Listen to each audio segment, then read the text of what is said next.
প্রিয় শিক্ষার্থী, তোমাদের সকলকে শুভেচ্ছা ও স্বাগতম জানিয়ে আজকের আমাদের পাঠ কার্যক্রমে আমি যুক্ত হতে যাচ্ছি। তাহমিনা বেগম, সহকারী শিক্ষক, Pallabi Majedul Islam model high school, Mirpur, Dhaka. আজকে আমাদের পাঠ কার্যক্রম দশম শ্রেণীর রসায়ন বিষয়ের উপর এবং আলোচ্য অধ্যায় একাদশ অধ্যায় জীবাশ্ম জ্বালানি ও খনিজ সম্পদ। প্রিয় শিক্ষার্থী, পূর্বেও এই অধ্যায়টির উপর আমরা বিভিন্ন ক্লাস আলোচনা করেছি বা বিভিন্ন অংশ আমরা আলোচনা করেছি। আজকে এই অধ্যায়ে সর্বশেষ পাঠ কার্যক্রম।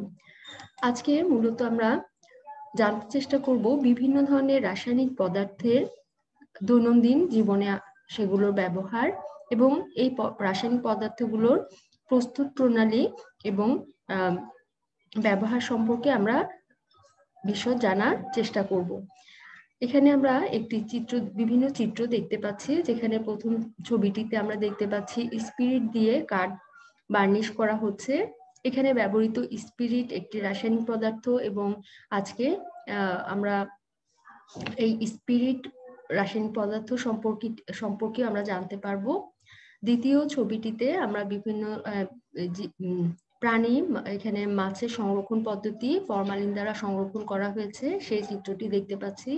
আমরা জানি ফরমালিন একটি রাসায়নিক পদার্থ এবং এটি প্রধানত ব্যবহার করা হয় বিভিন্ন জীবদেহের পচন রোধ করার জন্য এবং প্রাণীগুলোকে মৃতদেহ সংরক্ষণ করার জন্য।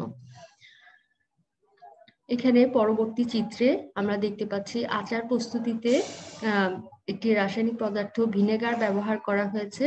আজকের আলোচনা থেকে আমরা ভিনেগার সম্পর্কেও জানতে চেষ্টা করব। আজকে পাঠ কার্যক্রম থেকে বা আজকে পাঠ শেষে আমরা কি কি বিষয়ে জ্ঞান লাভ করতে পারবো, চলো জেনে নেওয়া যাক।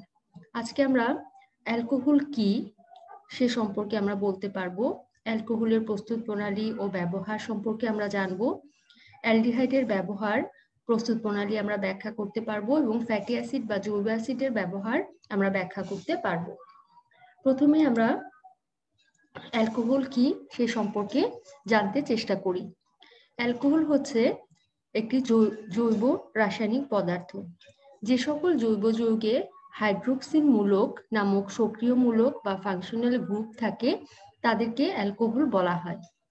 অ্যালকোহলের সাধারণ সংকেত হচ্ছে CnH2n+1OH। এখানে আমরা একটি বিষয় লক্ষ্য করি যে অ্যালকোহলে কার্যকরী মূলক বা সক্রিয় মূলক বা ফাংশনাল গ্রুপ হচ্ছে OH গ্রুপ, যেটাকে আমরা বলছি হাইড্রোক্সিল মূলক। একটি অ্যালকেনের আমরা জানি অ্যালকেনের সাধারণ সংকেত হচ্ছে CnH2n+2, অর্থাৎ অ্যালকেনের সাধারণ সংকেত থেকে বা অ্যালকেন থেকে একটি হাইড্রোজেন অপসারিত করে সেই জায়গায় OH সক্রিয় মূলকটি যুক্ত হয় এবং এই OH সক্রিয় মূলক যুক্ত এই জৈব যৌগগুলোকেই আমরা বলি অ্যালকোহল। অ্যালকোহলের প্রথম দিকের সদস্যগুলো, অর্থাৎ যেই যৌগগুলোর ক্ষেত্রে কার্বন সংখ্যা কম, সেই সদস্যগুলো সাধারণত বর্ণহীন তরল পদার্থ এবং পানিতে দ্রবণীয় হয়। এখানে আমরা মিথানল বা মিথাইল অ্যালকোহল এর গাঠনিক সংকেত দেখতে পাচ্ছি। আমরা জানি CH4 অর্থাৎ মিথেন হচ্ছে অ্যালকেনের প্রথম সদস্য।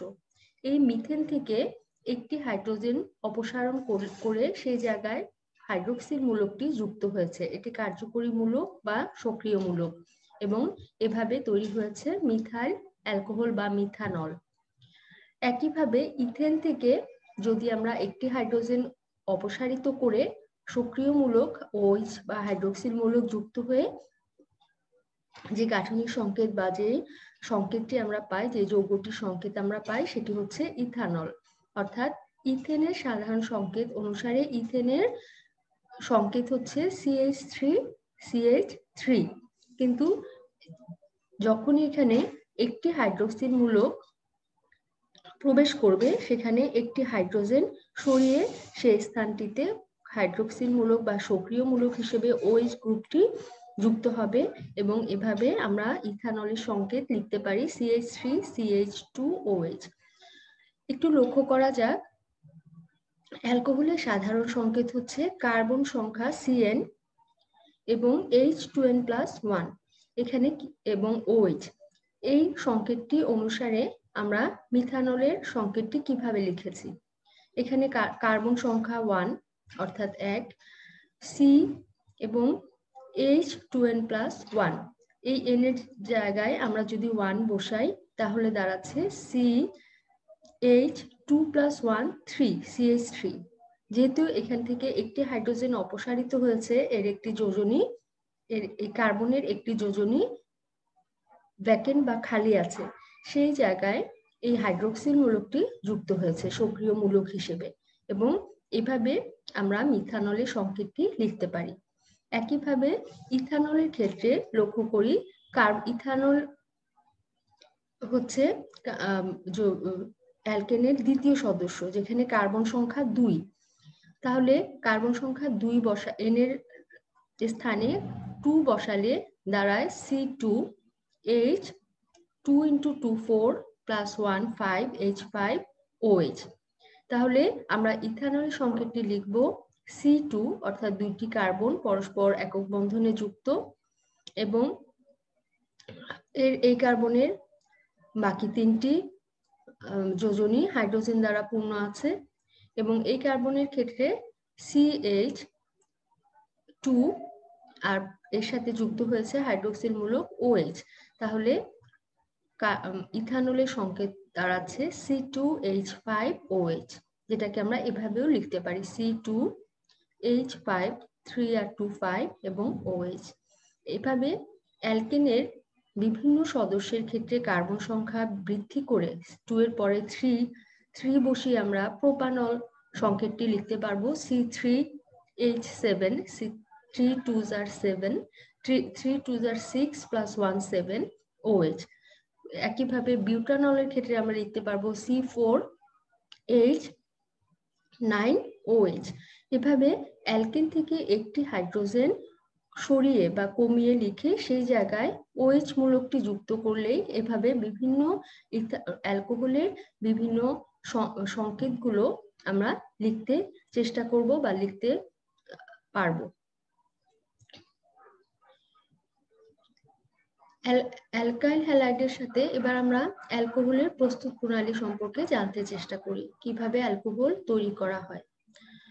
অ্যালকাইল হ্যালাইডের সাথে সোডিয়াম হাইড্রোক্সাইড উত্তপ্ত করলে অ্যালকোহল উৎপন্ন হয়। অর্থাৎ যে কোনো অ্যালকাইল হ্যালাইড, তোমরা বুঝতেই পারছো অ্যালকাইল মূলকটি আসে মূলত অ্যালকেন থেকে একটি হাইড্রোজেন সরিয়ে। এটি ইথেন থেকে একটি হাইড্রোজেন সরালে আমরা ইথাইল অ্যালকাইল অর্থাৎ ইথাইল মূলকটি পাই। প্রোপেন থেকে একটি হাইড্রোজেন সরালে আমরা প্রোপাইল মূলকটি পাই। সেই মূলকের সাথে যদি হ্যালোজেন যুক্ত হয়, হ্যালোজেন অর্থাৎ ফ্লোরিন, ক্লোরিন, ব্রোমিন, আয়োডিন, এই চারটিকে আমরা হ্যালোজেন বলি। এই চারটি যে কোনো একটি যুক্ত হলে অ্যালকাইল মূলকের সাথে আমরা সেই যৌগগুলোকে বলি অ্যালকাইল হ্যালাইড। এখানে ইথাইল ব্রোমাইড আমরা দেখিয়েছি বা আমরা নিয়েছি। এই ইথাইল ব্রোমাইডের সাথে সোডিয়াম হাইড্রোক্সাইডকে উত্তপ্ত করলে ইথাইল অ্যালকোহল বা ইথানল উৎপন্ন হয়, যেখানে এই ব্রোমিন হ্যালোজেনটি সোডিয়ামের সাথে যুক্ত হয়ে সোডিয়াম ব্রোমাইড উৎপন্ন করে, এবং এই OH মূলকটি হাইড্রোক্সিল মূলকটি এই অ্যালকাইল মূলকের সাথে যুক্ত হয়েছে। অ্যালকোহলের বিক্রিয়া। অ্যালকোহল রাসায়নিক বিক্রিয়ায় অ্যালকোহলকে জারণ করলে আমরা যদি জারক পদার্থ কম শক্তিশালী হয়, সাধারণ জারক পদার্থ হয়, সেক্ষেত্রে অ্যালডিহাইড উৎপন্ন হয়। অ্যালডিহাইডের কার্যকরী মূলক হচ্ছে CHO। আমরা দেখতে পাচ্ছি CHO হচ্ছে অ্যালডিহাইডের কার্যকরী মূলক। অর্থাৎ অ্যালকোহল যখন জারিত হয় তখন OH মূলকটি সরে যায় বা OH মূলকটি সরে গিয়ে অপসারিত হয়ে এখানে CHO মূলকটি যুক্ত হয়। CHO তোমরা লক্ষ্য করো, এখানে সক্রিয় মূলক হচ্ছে CHO। যেই সক্রিয় মূলকের এই CHO মূলক যুক্ত যে কোনো যৌগকেই আমরা অ্যালডিহাইড বলি। অর্থাৎ অ্যালকোহল জারিত হয়ে অ্যালডিহাইড উৎপন্ন করে, এবং অ্যালডিহাইড পরবর্তীতে আবার জারিত হয়ে জৈব অ্যাসিড বা ফ্যাটি অ্যাসিড উৎপন্ন করে। অ্যালকোহল আমাদের দৈনন্দিন জীবনে বিভিন্ন কাজে আমরা ব্যবহার করে থাকি। চলো এর ব্যবহারগুলো সম্পর্কে জেনে নিই। বিভিন্ন রাসায়নিক দ্রব্য প্রস্তুত করতে অ্যালকোহল ব্যবহার করা হয়। ইথানোয়িক অ্যাসিড ও এস্টার প্রস্তুত করতে ব্যবহার করা হয়। আমরা জানি ইথানোয়িক অ্যাসিড একটি জৈব অ্যাসিড এবং এস্টারও একটি যৌগ।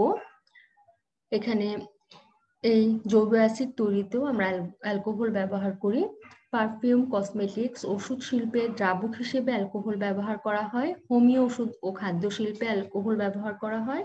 পরিবেশকে দূষণমুক্ত রাখতে জ্বালানি হিসেবে আমরা অ্যালকোহল ব্যবহার করি। আমরা ইতিমধ্যে আমরা জেনেছি যে ইথানল একটি ভালো জৈব জ্বালানি, যেটি জীবাশ্ম জ্বালানির পরিবর্তে ব্যবহার করা হয়। এটি পরিবেশকে দূষণমুক্ত রাখতে সাহায্য করে।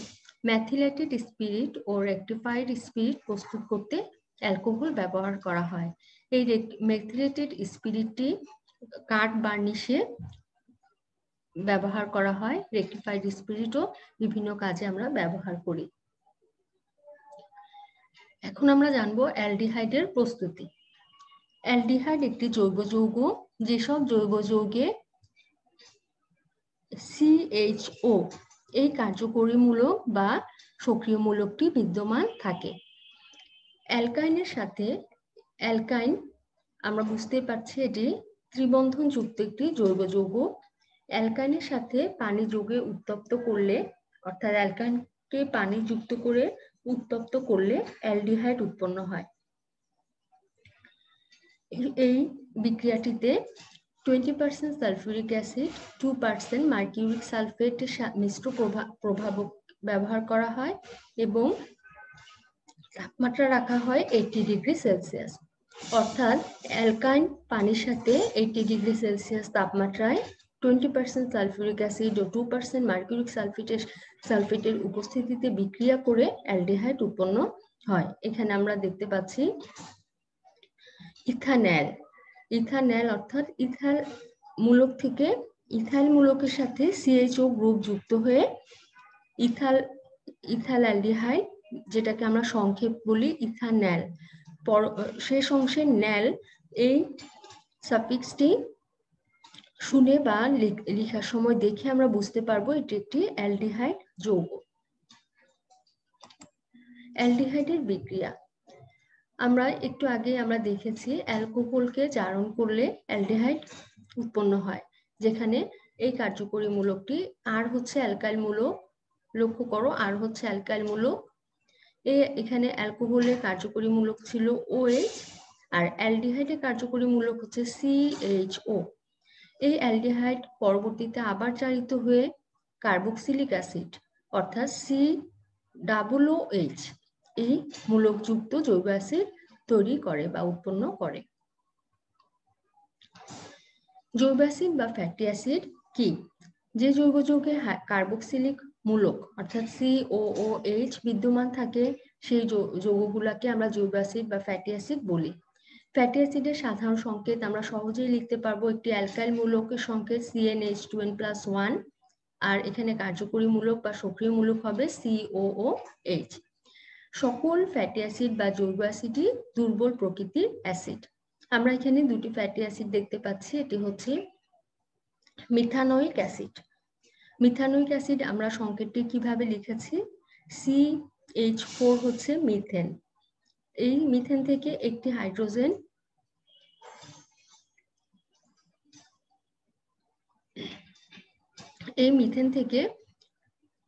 হাইড্রোজেন অপসারিত হবে। এখানে হাইড্রোজেন অপসারিত হয়ে এখানে কার্বক্সিলিক মূলক COOH যুক্ত হবে। সেক্ষেত্রে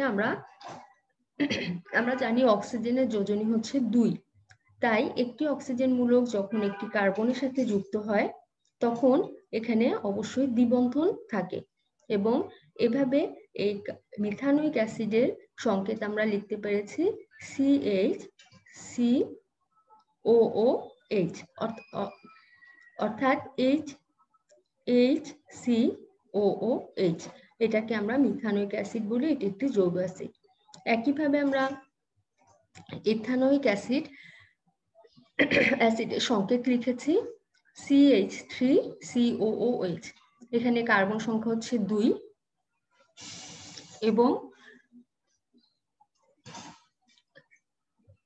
এবং হাইড্রোজেন আছে এখানে, লক্ষ্য করো হাইড্রোজেন যুক্ত হয়েছে 3টি এবং কার্যকরী মূলক হিসেবে এখানে যুক্ত হয়েছে COOH। একটি জিনিস আমাদের অবশ্যই মনে রাখতে হবে, অন্যান্য জৈব যৌগের ক্ষেত্রে আমরা যেসব জৈব যৌগের ক্ষেত্রে কার্যকরী মূলকে কোনো কার্বন নেই, সেসব জৈব যৌগের ক্ষেত্রে আমরা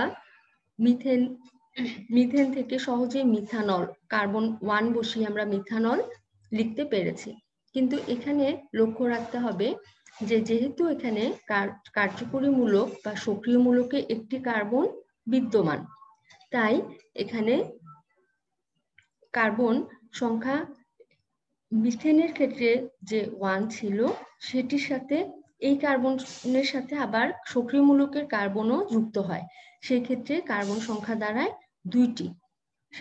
এই জন্য আমরা একটি কার্বন সংখ্যা সবসময় এই যেসব সক্রিয় মূলকে কার্বন সংখ্যা বিদ্যমান সেই সব জৈব যৌগের ক্ষেত্রে আমরা কার্বন সংখ্যা এখানে 2 বসালে, তোমরা লক্ষ্য করো 2 যদি আমি কার্বন সংখ্যা বসাই তাহলে দাঁড়ায় C2H9COH। কিন্তু এখানে কার্বন সংখ্যা মোট হয় 3টি, অর্থাৎ আমরা যদিও এটা অ্যালকাইল মূলকটা ইথাইল মূলক থেকে নিয়েছি, অর্থাৎ কার্বন সংখ্যা 2 যেখানে ছিল, কিন্তু এর যৌগটি ফ্যাটি অ্যাসিডে কার্বন সংখ্যা থাকার কারণে এখানে এই যৌগটি তখন আমরা ইথানোয়িক অ্যাসিড আমরা বলবো না, সেটি টোটাল কার্বন সংখ্যা 3টি হওয়াতে সেটি হয়ে যাবে প্রোপানয়িক অ্যাসিড। তাই এটি লেখার সময় তোমরা অবশ্যই নামকরণের সময় একটু লক্ষ্য রাখবে। যেমন এখানে আমরা C2 অর্থাৎ ইথাইল মূলকের সাথে কিন্তু আমরা এই COH যুক্ত করেছিলাম, এবং মিথাইল মূলকের সাথে কিন্তু আমরা COH যুক্ত করেছি, অর্থাৎ কার্বন সংখ্যা বসিয়েছি 1। এজন্য সক্রিয় মূলকের কার্বন একসাথে যুক্ত হয়ে মোট কার্বন সংখ্যা দাঁড়িয়েছে 2টি, অর্থাৎ এটি হয়ে গেছে ইথানোয়িক অ্যাসিড। যদিও আমি এটি মিথাইল অ্যালকাইল মূলক থেকে পাচ্ছি, CH3 মূলকের সাথে COH যুক্ত করে পেয়েছি, কিন্তু এই যৌগটির নামকরণের ক্ষেত্রে আমরা মিথানোয়িক অ্যাসিড আর বলতে পারবো না, কারণ এখানে কার্বন সংখ্যা 2 হয়েছে, তাই আমরা এটার নামকরণে বলবো ইথানোয়িক অ্যাসিড। একইভাবে আমরা যদি প্রোপাইল অর্থাৎ কার্বন সংখ্যা 3 বসাই, তাহলে এই C সহ কার্বন সংখ্যা মোট যৌগটিতে কার্বন সংখ্যা দাঁড়াবে 4টি। তাহলে সেখানে আমরা বলবো বিউটানোয়িক অ্যাসিড। অর্থাৎ যদিও আমরা প্রোপাইল মূলক থেকে আমরা কার্যকরী মূলক COH যুক্ত হচ্ছে, তাহলে জৈব যৌগের নামকরণের ক্ষেত্রে টোটাল কার্বন সংখ্যা বেড়ে যাওয়ায় আমরা সেটিকে বলবো বিউটানোয়িক অ্যাসিড। এভাবে আমরা এই জৈব অ্যাসিড বা ফ্যাটি অ্যাসিডের নামকরণ করতে পারি। ফ্যাটি অ্যাসিড প্রস্তুত প্রণালী। ইথানল অর্থাৎ অ্যালডিহাইড যৌগকে লঘু সালফিউরিক অ্যাসিড ও পটাশিয়াম ডাইক্রোমেটের মিশ্রণ যোগ করলে জারিত হয়ে আমরা ইথানোয়িক অ্যাসিড পাই, অর্থাৎ ইথানল থেকে জারণ করে আমরা ইথানোয়িক অ্যাসিড পাই। অ্যালডিহাইডের প্রস্তুত প্রণালী, অ্যালডিহাইডের ব্যবহার কি? অ্যালডিহাইড যৌগগুলো সম্পর্কে একটু আগে আমরা জেনেছি, CHO মূলক যুক্ত যৌগগুলোকে আমরা অ্যালডিহাইড যৌগ বলছি। বিভিন্ন প্রকার প্লাস্টিক দ্রব্য তৈরিতে অ্যালডিহাইড ব্যবহার করা হয়। ফর্মালডিহাইডের জলীয় দ্রবণকে ফরমালিন বলে। আমরা ফরমালিন শব্দটির সাথে কম বেশি সবাই পরিচিত। এটি মূলত ব্যবহার করা হয় মৃত প্রাণী বা মৃত জীবদেহ সংরক্ষণের কাজে ফরমালিন ব্যবহার করা হয়। তবে কোনোভাবেই এটি আমাদের খাদ্য হিসেবে ব্যবহৃত প্রাণী যেমন মাছ, মাংসে আমরা ব্যবহার করতে পারবো না, কারণ ফরমালিন আমাদের দেহে বিরূপ প্রতিক্রিয়া ফেলে বিভিন্ন রোগ সৃষ্টি করে। এটি মনে রাখতে হবে যে এটি মৃত জীবদেহ বিভিন্ন গবেষণার জন্য সংরক্ষণ করার জন্যই আমরা ফরমালিন মূলত ব্যবহার করি। মৃত প্রাণীদেহ সংরক্ষণে ফরমালিন ব্যবহার করা হয় এবং ফর্মালডিহাইডের 6% জলীয় দ্রবণকে ফরমালিন বলে। ফ্যাটি অ্যাসিড বা জৈব অ্যাসিডের ব্যবহার। ফ্যাটি অ্যাসিড একটি দুর্বল প্রকৃতির অ্যাসিড। এটি বিভিন্ন ব্যাকটেরিয়া ধ্বংস করতে সক্ষম। এই জন্য একে খাদ্য সংরক্ষণের জন্য একে ব্যবহার করা হয়। ইথানোয়িক অ্যাসিডের 4 থেকে 10% জলীয় দ্রবণকে ভিনেগার বলে। একটু আগে আমরা ইথানোয়িক অ্যাসিডের সংকেত দেখেছি। এই ইথানোয়িক অ্যাসিডটাকে যখন আমরা পানিতে দ্রবীভূত করব 4 to 10% জলীয় দ্রবণ হিসেবে, সেই ক্ষেত্রে সেটিকে আমরা ভিনেগার বলি। এই ভিনেগার বিভিন্ন খাদ্যকে অল্প সময়ের জন্য সংরক্ষণ করার জন্য আমরা ভিনেগার ব্যবহার করতে পারি এবং এটি খাবার যোগ্য একটি অ্যাসিড, জৈব অ্যাসিড। আচার সংরক্ষণে ভিনেগার ব্যবহার করা হয়। এছাড়া লেবু, তেঁতুলের অ্যাসিড আমরা খেয়ে থাকি। লেবু বা তেঁতুলে যেই লেবুতে আমরা জানি সাইট্রিক অ্যাসিড বিদ্যমান, তেঁতুলে টার্টারিক অ্যাসিড বিদ্যমান, এগুলো দুর্বল প্রকৃতির জৈব অ্যাসিড। এগুলো আমরা খাবার হিসেবে গ্রহণ করতে পারি বা এগুলো খাবার হিসেবে গ্রহণ করলে আমাদের দেহে কোনো সমস্যার সৃষ্টি হয় না। আজকের আলোচনা শেষে আমরা অ্যালকোহল, অ্যালডিহাইড এবং ফ্যাটি অ্যাসিড বা জৈব অ্যাসিডের সংকেত লেখার চেষ্টা করব। এদের প্রস্তুত প্রণালী এবং ব্যবহার আমরা জানতে চেষ্টা করব। ফরমালিন কি, এখানে প্রায় সময়ই প্রশ্ন করা হয় ফরমালিন কি। অ্যালডিহাইডের জলীয় দ্রবণকে আমরা ফরমালিন বলি। সাধারণত 6% জলীয় দ্রবণকে ফরমালিন বলা হয়। ফ্যাটি অ্যাসিডের প্রস্তুত কিভাবে করা হয় সেটি সমীকরণ, রাসায়নিক বিক্রিয়া আমরা লিখতে চেষ্টা করব বা লিখে আয়ত্ত করার চেষ্টা করব এবং এর ব্যবহার আমরা বর্ণনা করতে পারবো। অ্যালকোহল, অ্যালডিহাইড এবং জৈব অ্যাসিড বা ফ্যাটি অ্যাসিড, এই জৈব রাসায়নিক পদার্থগুলো আসলে বিভিন্নভাবে আমাদের দৈনন্দিন জীবনের বিভিন্ন কাজে আমরা ব্যবহার করে যাচ্ছি। তাই আমরা এই সম্পর্কে জানতে পারলে আমাদের আরো বুঝতে আমাদের অনেক সুবিধা হবে এবং এদের ব্যবহারও আমরা নিশ্চিত করে জানতে পারবো। আজকে আমাদের আলোচনা এই পর্যন্তই। সবাইকে স্বাগতম জানিয়ে আজকের পাঠ কার্যক্রম শেষ করছি এবং বিদায় নিচ্ছি। তোমরা সবাই সুস্থ এবং ভালো থাকো। আল্লাহ হাফেজ। দেখা হবে পরবর্তী ক্লাসে।